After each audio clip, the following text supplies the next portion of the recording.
I'm Lila. My life was straightforward, just work and home. I worked as a web designer, and my days were filled with coding, designing, and client meetings, all from the comfort of my home. I was good at what I did, and it showed in my bank balance. It wasn't always like this. A year ago, my life was a mess after a horrible breakup. I had sworn off relationships, focusing only on work. But then, I met Ethan at a friend's party. Ethan came up to me with a simple, "Hi, I'm Ethan. You're Lila, right?" His voice was calm and steady, no airs, no pretense.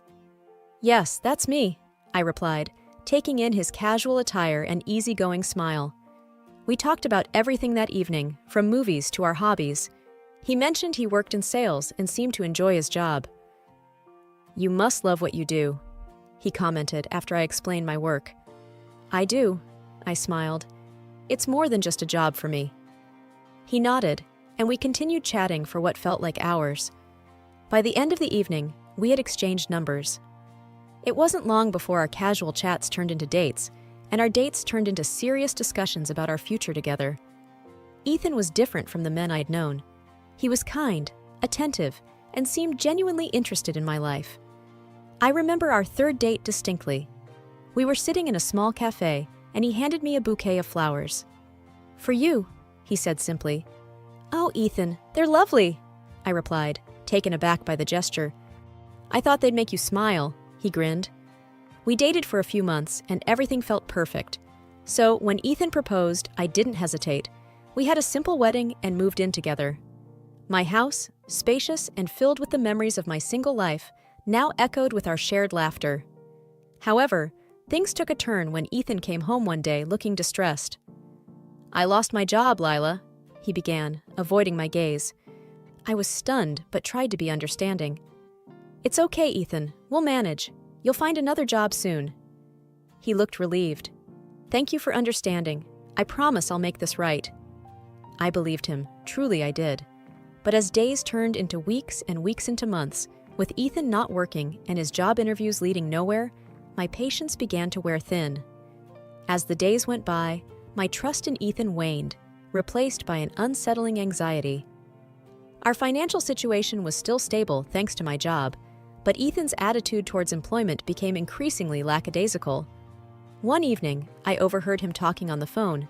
"Yes, Mom, I'm taking care of everything. Lila's just doing her little web designing thing, but I'm handling the big stuff." That conversation irked me. Was he implying that he was the primary earner?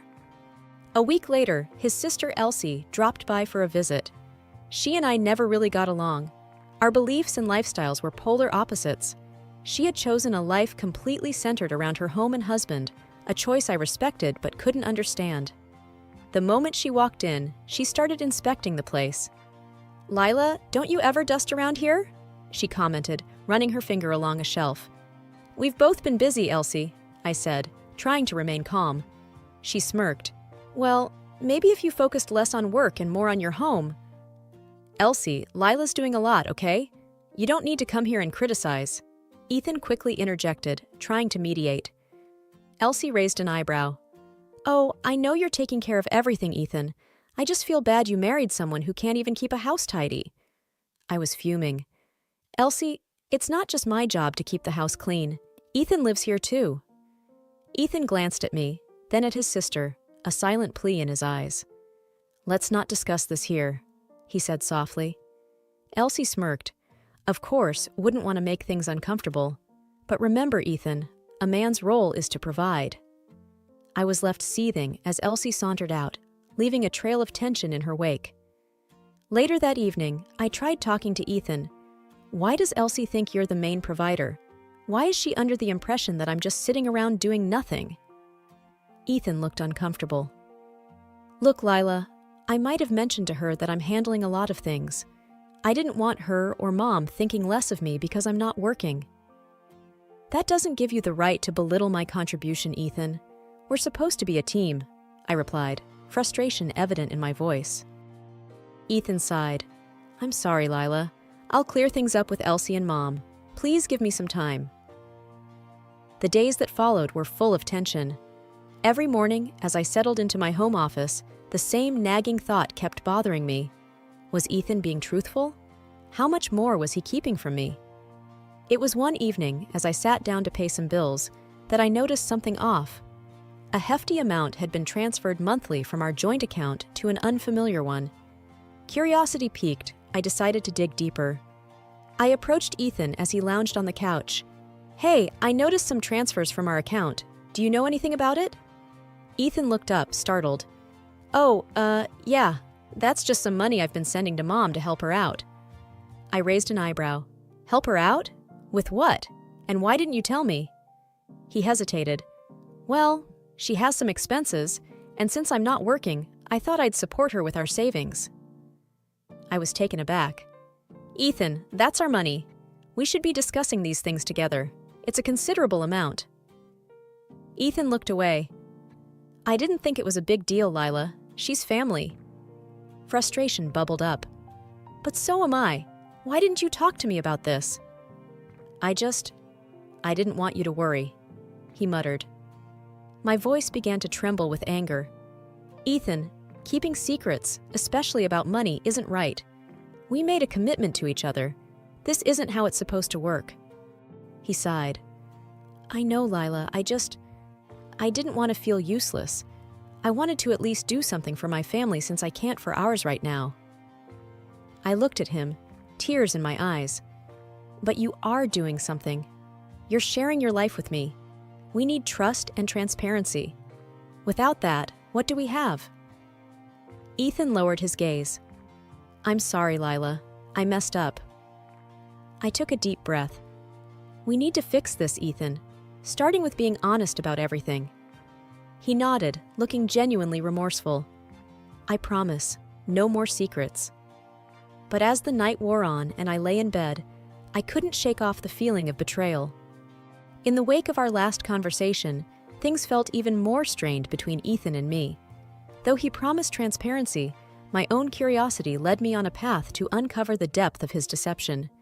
One evening, as Ethan went out under the guise of another job seminar, I decided to do a little detective work.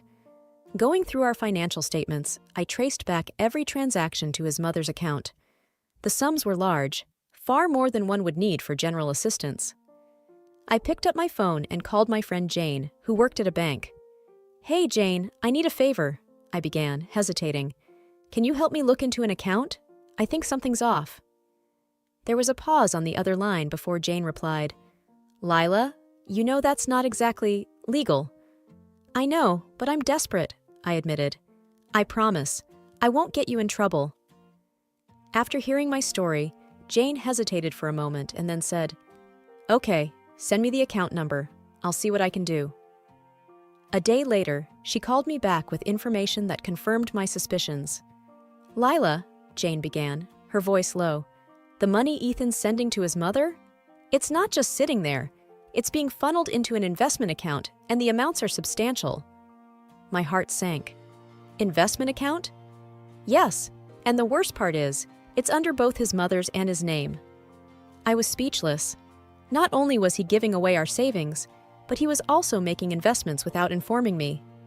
"Jane, thank you," I managed, my voice breaking. "I'm so sorry, Lila," she replied. I sat in our living room, the weight of betrayal pressing down on me. How could he? When Ethan returned later that evening, I confronted him, papers scattered all over our coffee table. "Ethan, we need to talk." He took one look at the bank statements and paled. "Lila?" "Why, Ethan? Why did you lie to me?" I demanded. Ethan swallowed hard. Mom convinced me it was a good investment. She said we'd double our money in no time. I thought I was doing it for us." "But it's our money, Ethan," I exclaimed. "You can't make decisions like this on your own. We're supposed to be partners." He sat down, defeated. "I know. I messed up. I thought I could surprise you, show you I was contributing." I shook my head, tears streaming down my face. By lying? By betraying my trust? Ethan looked away, guilt evident in his eyes. "I'm sorry, Lila. I should have talked to you." The truth was out, but the damage was done. Could our relationship withstand the strain of so many lies? The atmosphere in the house was as cold and quiet as a winter morning. After uncovering Ethan's deceit, I was determined to keep my composure, but I found myself rattled whenever I remembered the mistruths. Ethan, on the other hand, seemed to be avoiding the topic entirely. Just as I sat down at my computer, the front door burst open. Before I could react, Lydia, Ethan's mother, and Elsie stormed into the living room. "You shameless woman!" Lydia's voice cut through the air. "All you do is sit on your behind and suck the life out of my son."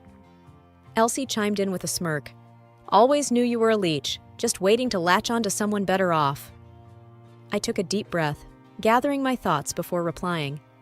"I'm the one working and earning here. Ethan hasn't been for months."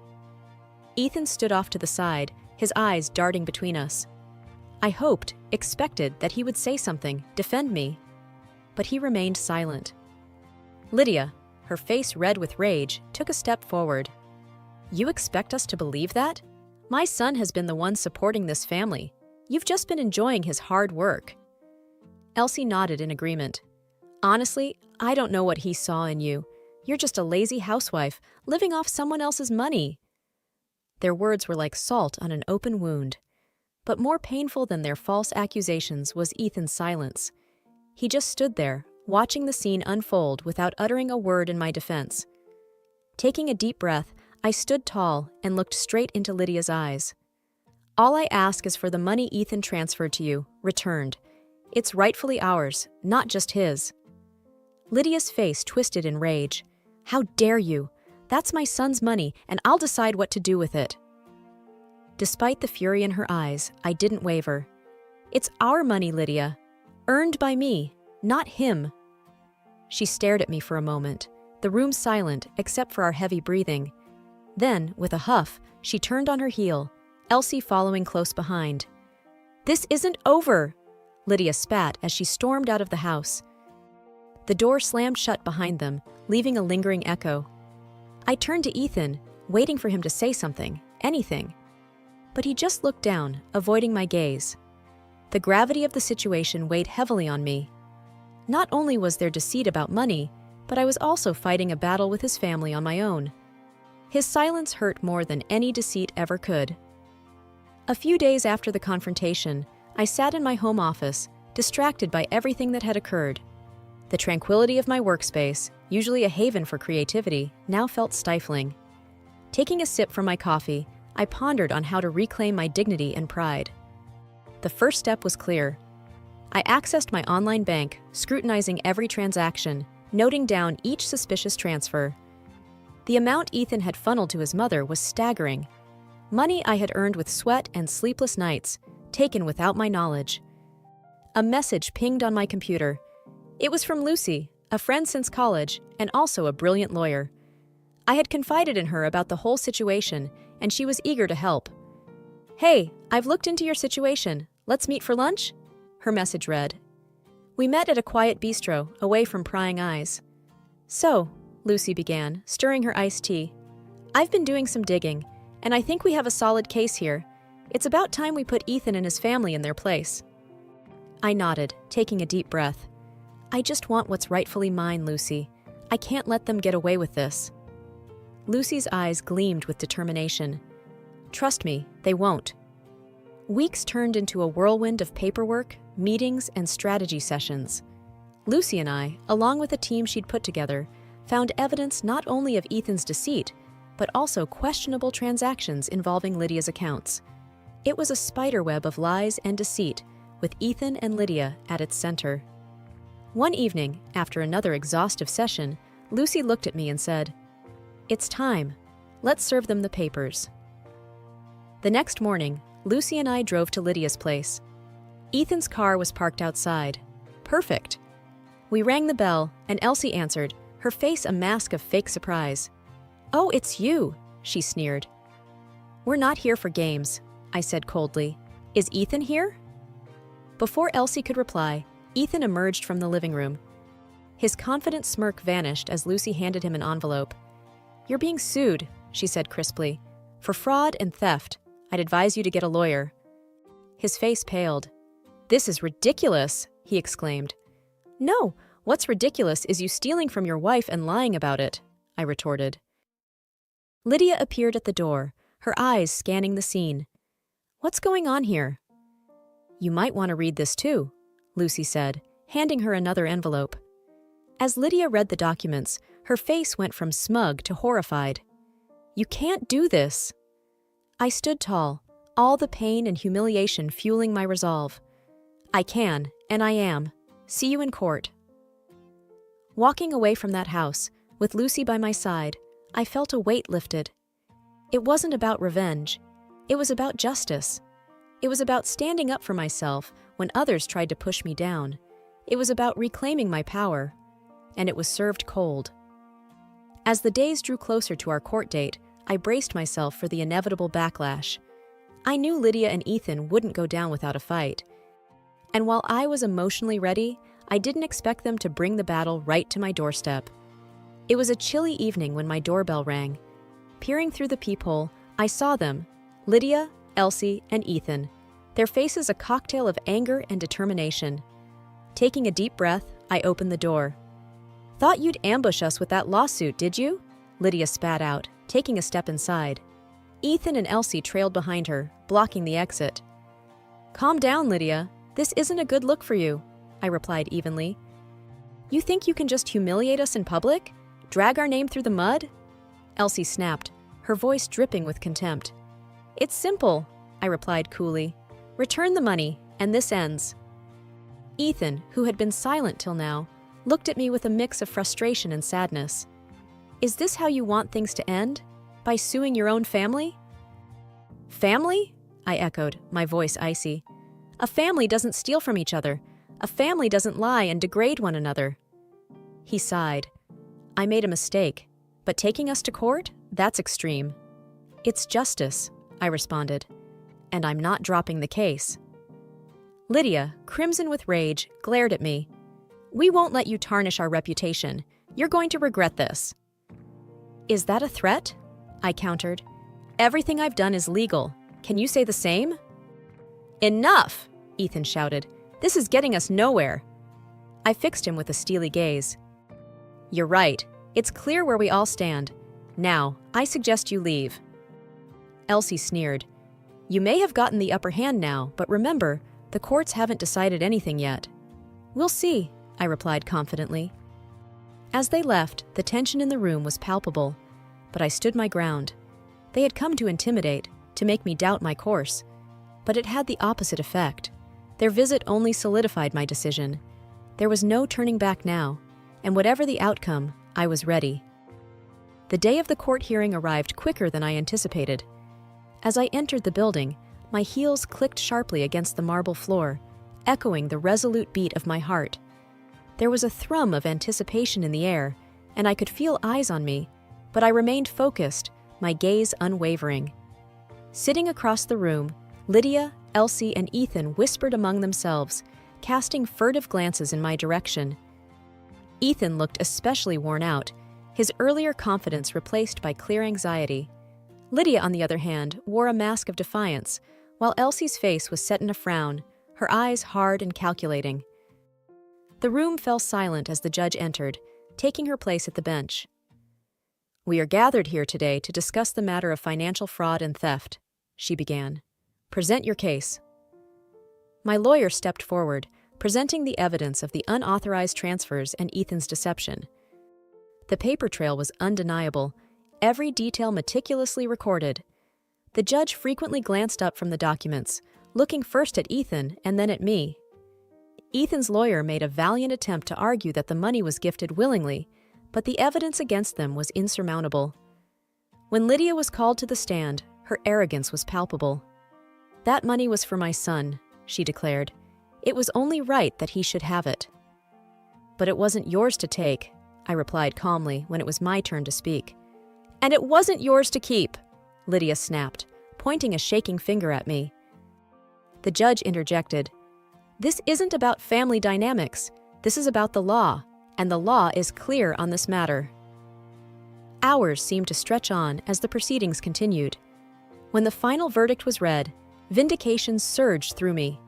Ethan was ordered to return every cent he had taken, and additional punitive damages were awarded to me for the deceit and emotional trauma.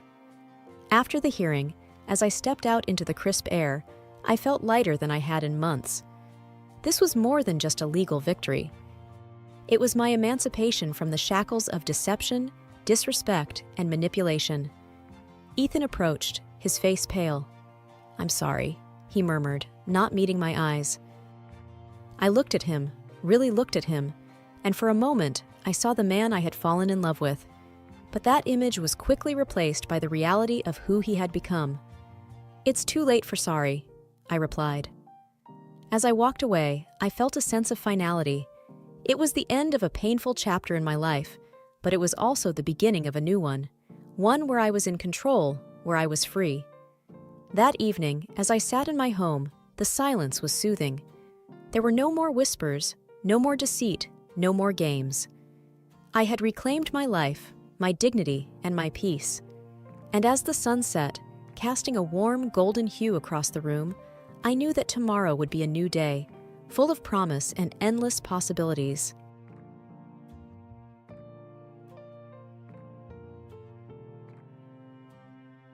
The sun was just setting as I finished my work for the day. As a lawyer for a big company, my schedule was packed, and I often found myself engrossed in my work until the late hours. I grabbed my coat, turned off my office light, and headed out. Outside the tall building where I worked, Alex waited. I first met Alex at a coffee shop. I had mistakenly picked up his coffee, and we laughed it off. I remember the first thing I noticed about him was his bright blue eyes.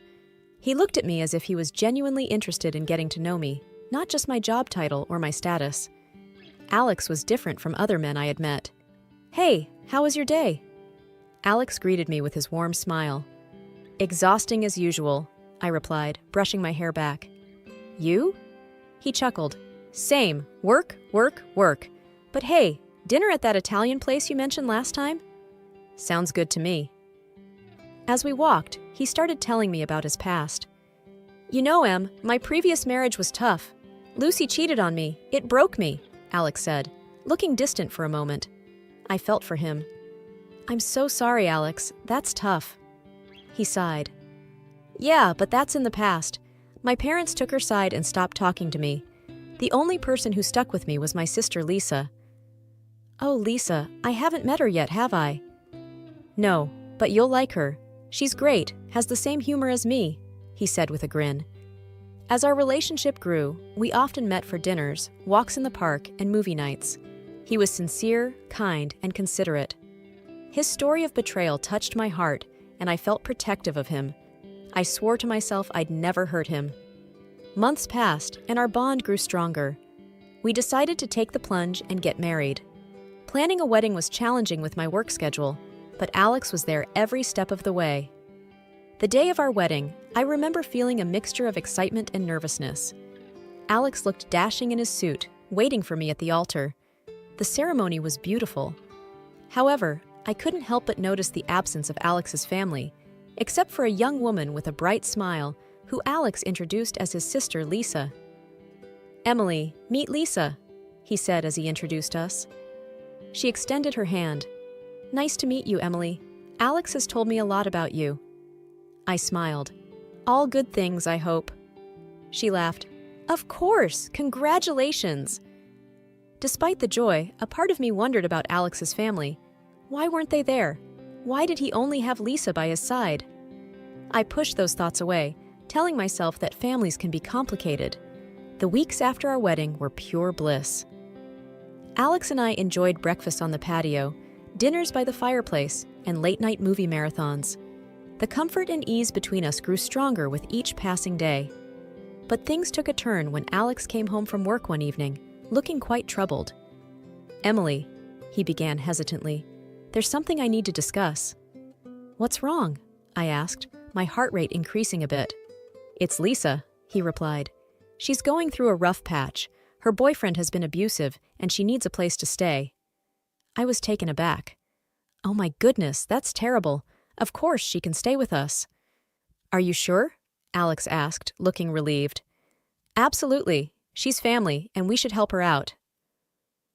The next day, Lisa moved into our guest room. She looked different from when I had last seen her on our wedding day. There were visible bruises on her face and arms, and she looked utterly defeated. Hey, Lisa, I said, trying to sound upbeat. I'm so sorry to hear about what happened. Please know you're safe here. She smiled weakly. Thanks, Emily. It means a lot to me. As the days went by, I noticed Lisa and Alex spending a lot of time together. They'd laugh, chat, and sometimes even cook together. It was nice seeing them bond, but sometimes it felt like I was the third wheel in my own home. One evening, after dinner, I decided to bring up my concerns with Alex. Alex, I began cautiously, I'm glad Lisa is here and we're able to help her out, but... But? He prodded gently. I sometimes feel a bit left out, I admitted. You both seem so close, and I just wish I could be a part of that. Alex looked thoughtful for a moment. I understand where you're coming from, Em, but Lisa and I have shared a lot over the years. I promise, though, I'll make an effort to ensure you don't feel this way. The next day, Alex planned a movie night for the three of us. It was fun, filled with laughter, popcorn fights, and reminiscing about old times. Lisa shared stories from their childhood, and I felt more included. Yet, a small seed of doubt had been planted in my mind. I noticed the whispered conversations they'd have when they thought I wasn't around, and the way they'd sometimes go silent when I entered a room. I tried to dismiss it as sibling closeness, but something didn't sit right. One evening, I decided to approach Lisa. Lisa, can we talk? I asked as I approached her in the garden. She looked up, slightly startled. Sure, what's up? I've noticed you and Alex have a very close bond, which is great, but sometimes it feels like you both share secrets I'm not a part of. It's probably just my imagination, but it makes me a bit uncomfortable. Lisa sighed. Emily, I understand, but you need to know that Alex and I have been through a lot together. It's not that we're keeping secrets from you. It's just some things from the past we occasionally discuss. I nodded, not entirely convinced, but appreciating her honesty. Thanks for understanding. I just wanted to clear the air. The following months were busy for me. My job demanded a lot, and often I would find myself buried in paperwork till the wee hours of the morning. This meant Alex and Lisa had a lot more time to spend together, which only fueled my rising unease. They seemed to share a bond I couldn't quite grasp, and the few moments I had at home were filled with hushed whispers and awkward silences. One day, during a short break at work, I confided in my colleague Sarah. I don't know, Sarah. I just can't shake off this feeling, I said, fiddling with my coffee cup. Sarah looked concerned. What do you mean? It's Lisa. She's been living with us for months now, and while I want to be supportive, something feels off. I can't explain it, I replied, taking a sip of my drink. Sarah pondered for a moment. Have you talked to Alex about it? I nodded. Yes, but he dismisses it. He says I'm reading too much into things. Maybe I am. Sarah leaned in, lowering her voice.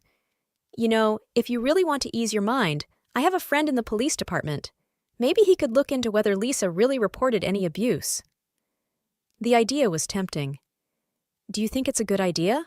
I don't want to breach her trust. Sarah shrugged. It's just to give you peace of mind. If there's a report, then you know she's being truthful. If not, then you have every right to be concerned. I hesitated for a moment before finally nodding. Okay, let's do it. A few days later, Sarah approached me with the information. Emily, there's no record of Lisa reporting any abuse. My heart sank. What? Are you sure? Sarah nodded, looking grim. My friend double-checked. There's nothing. Feeling like I was in some sort of bad dream, I headed home, my mind racing. I wanted to confront Lisa, but I decided to approach the situation carefully. That evening, during dinner, I casually broached the subject. Lisa, I began cautiously, I have a friend who works with domestic abuse victims. She said she could help if you wanted to move forward with a case, or even just counseling. Lisa looked taken aback. Oh, that's thoughtful of you, Emily, but I'd rather not. It's a painful chapter, and I just want to move on. But it's important to report these things, I pressed on, watching her closely, for your safety and others. She looked flustered. I know, but it's my choice. I don't want to drag everything back up. The conversation ended there, but my suspicions only grew stronger. Over the next few weeks, I became more observant. I noticed things, the glances they shared, the way they seemed to communicate without words. and the secretive phone calls Lisa would often take outside. One day, as I was searching for a file in our home office, I stumbled upon a photo. It was an old picture of Lisa and Alex, but they were not posed like siblings. Their closeness in the image was intimate, and the backdrop was a university banner. Confused and hurt, I decided to take a drastic step. I would pretend to go on a business trip and then observe them from a distance. I needed to know what was going on in my own home. With my plan in place, I informed Alex and Lisa about an upcoming business trip to Chicago. I could see genuine surprise in their eyes. "Another one?" Alex asked, sounding slightly joyful. "How long will you be gone?" "Just a couple of days," I replied, trying to sound casual.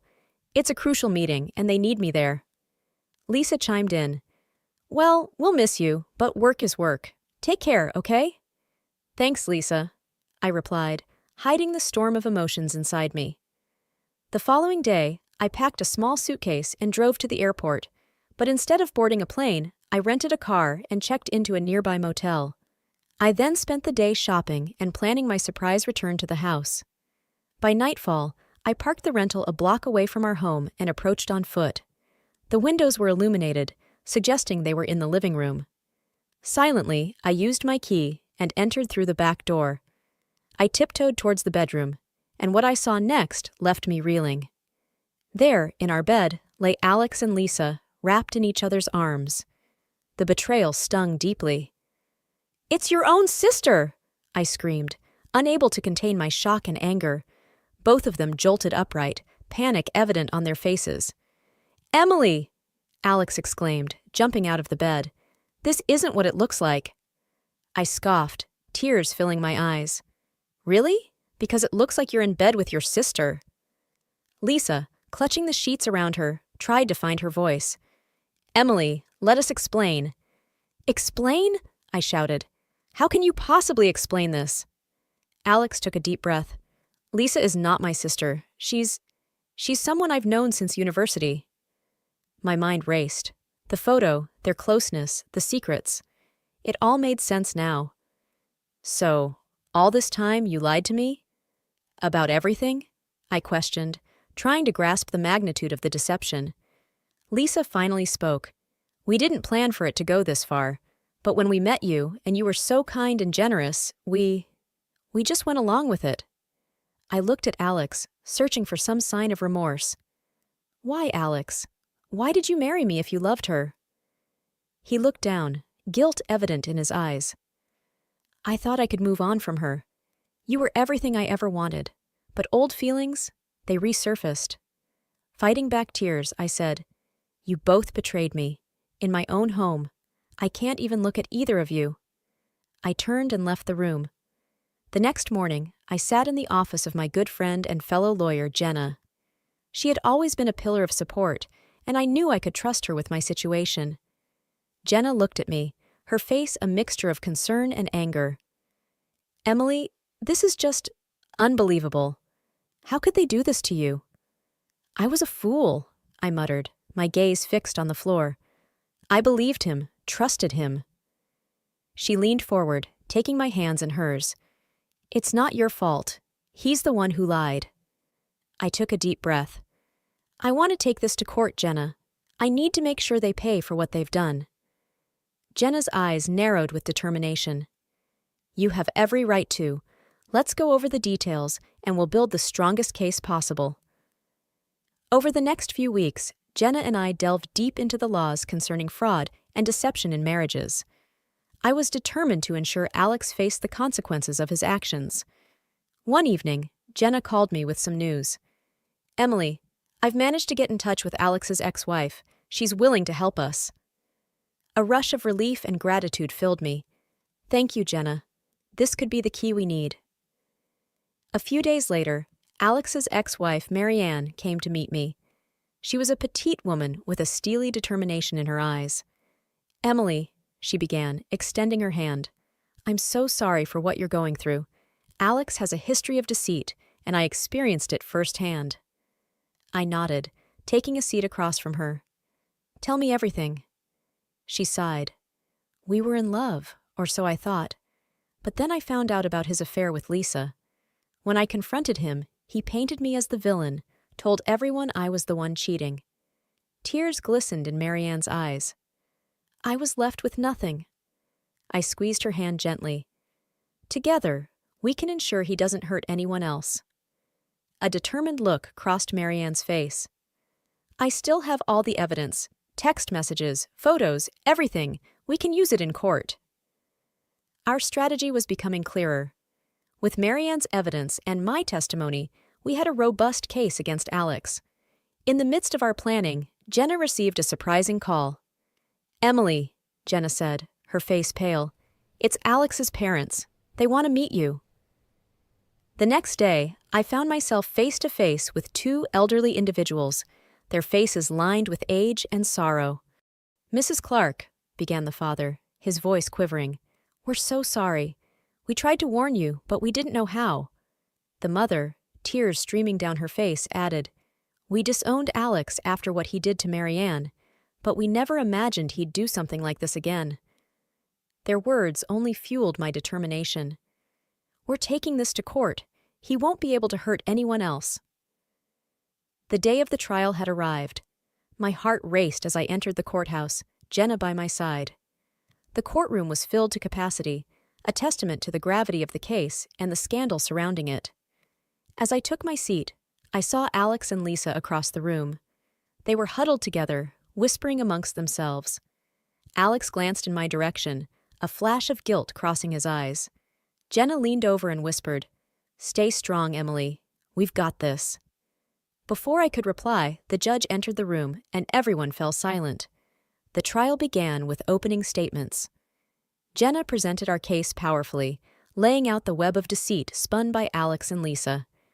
Their lawyer tried to paint a picture of a simple misunderstanding, but the skepticism in the room was palpable. The real turning point came when Marianne took the stand. She spoke calmly and clearly, recounting the betrayal she'd faced at Alex's hands. "I loved him," she said, her voice breaking slightly, "but he took everything from me, my reputation, my self-worth." She then shared the evidence she had kept, text messages, photos, and even a letter from Alex confessing to his lies. Alex's lawyer attempted to discredit Marianne, implying that she was bitter and out for revenge. But her dignity and the evidence spoke for themselves. After Marianne, it was my turn. I told the court about my relationship with Alex, our whirlwind romance, and the gut-wrenching betrayal I had felt when I discovered the truth. I spoke about how I had opened up my home and my heart, only to be repaid with deceit. Lisa was called to the stand next. She seemed nervous, often stumbling over her words. When Jenna questioned her about their relationship, she admitted, "Yes, Alex and I have been in a relationship for years, but we never meant to hurt anyone." Jenna pressed on, "So why lie about being siblings? Why weave such a complicated web of deceit?" Lisa looked down, tears in her eyes. "I love him. I'd do anything for him. But I know now that what we did was wrong." Finally, it was Alex's turn to testify. He looked defeated, a stark contrast to the confident man I had once known. "Why did you do it, Alex?" Jenna asked pointedly. He sighed. "I thought I could have it all. Emily's love and support, and Lisa's companionship. I never thought it would all unravel like this." The cross-examination was intense, but Alex's admissions left little room for his defense to maneuver. The closing arguments were passionate. Jenna made a compelling case for the pain and suffering caused by Alex and Lisa's actions. Alex's lawyer tried to argue that no real harm had been done, but it was clear the jury wasn't buying it. As the trial concluded and the jury went to deliberate, I felt a mix of relief and anxiety. I had done all I could. Now it was in the hands of the jury. Hours seemed like days, but finally the jury returned with their verdict. The tension in the room was palpable. The foreperson stood up. "We find the defendants, Alex and Lisa, guilty of fraud and intentional infliction of emotional distress." After the trial, there was a whirlwind of media attention. Reporters wanted interviews, and people I barely knew reached out with messages of support. But I was done with the spotlight. I wanted to move on. I wanted a fresh start. One evening, Jenna and I sat on my porch, sipping tea and discussing the past events. Jenna looked at me with a concerned expression. "Em, I know you want to move on, But you can't just suppress all that happened. You've got to process it. I looked out into the distance. I know, Jenna. But every time I think of Alex and Lisa, I feel this burning rage. I want to forget them and everything associated with them. She sighed. It's natural to feel that way, but running away from it won't help. Maybe you should consider therapy? It could help you work through those emotions. I nodded. I've thought about it. I'll give it a try. A few days later, I met Dr. Carter, a renowned therapist. During our first session, I recounted my story, and she listened patiently. When I finished, she said, "Emily, you've been through a traumatic experience. It's okay to feel angry, sad, or any other emotion. But remember, healing takes time." In the weeks that followed, I immersed myself in therapy. Slowly, I began to understand and accept my feelings. I learned that healing wasn't about forgetting, but about finding a way to live with the memories without letting them control me. One day, after a particularly intense session, Dr. Carter said, "Emily, you've made significant progress, but have you thought about what's next for you?" I paused. I want to rebuild my life, maybe even find love again, but the thought of trusting someone scares me. She smiled gently.